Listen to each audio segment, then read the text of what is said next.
కర్నూలు జిల్లా పత్తికొండ పరిసర ప్రాంతాల్లో పోలీసుల ఆకస్మిక తనిఖీలు.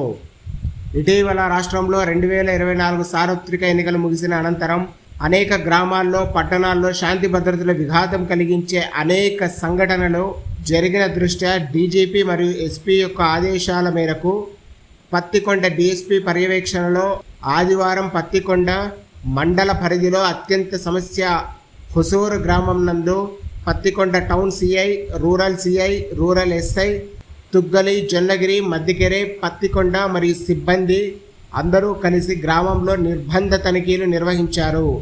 ఇందులో భాగంగా 5 లీటర్ల నాటు సారాయి, 24 బాటిళ్ల కర్ణాటక మద్యం స్వాధీనం చేసుకొని ఒక వ్యక్తిని అరెస్టు చేశారు. మరియు గ్రామ ప్రజలందరికీ పంచాయతీ కార్యాలయం వద్ద మీటింగ్ నిర్వహించి ప్రజలందరూ కూడా ఎన్నికల ఫలితాలు వచ్చిన తర్వాత ఎటువంటి అవాంఛనీయ సంఘటనలకు పాల్గొనవద్దని, అలా పాల్గొన్నట్లయితే కఠిన చర్యలు తీసుకుంటామని హెచ్చరికలు జారీ చేస్తూ ప్రజలందరూ పోలీసులకు సహకరించాలని చెప్పి సమావేశం నిర్వహించారు.